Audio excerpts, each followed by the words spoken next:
बिस्मिल्लाहिर्रहमानिर्रहीम। अस्सलाम वालेकुम फ्रेंड्स, खुश आमदीद कहते हैं आपको अपने ही यूट्यूब चैनल में। तो जैसे कि सऊदी अरब की एक नई अपडेट के साथ हम हाज़िर हो चुके हैं। तो उम्रा ज़ायरीन को हरम लाने और ले जाने का तरीक़ाकार क्या है, आज हम इस पे बात करेंगे मेरे फ्रेंड्स। तो न्यूज़ को शुरू कर लेते हैं। और अगर आप मेरे यूट्यूब चैनल पे नए प्यारे दोस्त हैं तो चैनल को सब्सक्राइब ज़रूर करें और अपने दोस्तों में शेयर ज़रूर करें ताकि वो भी सऊदी की हर खबर से बाखबर रहें। तो न्यूज़ को शुरू कर लेते हैं। तो फ्रेंड्स, बस में सवार होने से पहले उम्रा ज़ायरीन को अपने मोबाइल पर टिकट की रसीद दिखानी होगी।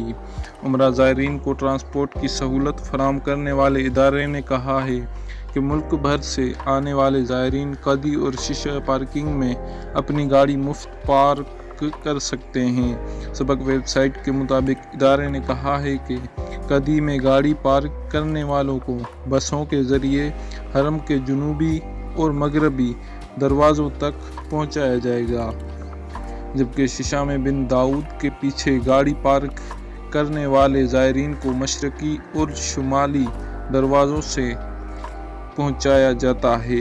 इदारे ने कहा है कि एतमरना ऐप के ज़रिए इजाज़तनामा हासिल करने के बाद पार्किंग से हरम ले जाने और वापस लाने की टिकट भी ऐप के ज़रिए ऑनलाइन अदा किए जा सकते हैं।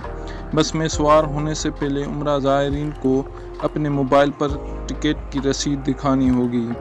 तो फ्रेंड्स, तमाम बसों में SOPs की पाबंदी की जाती है। समाजी फासले के अलावा तमाम ज़ायरीन को मास्क का पाबंद किया जाता है। नेज़ सैनिटाइज़र तकसीम किया जाता है।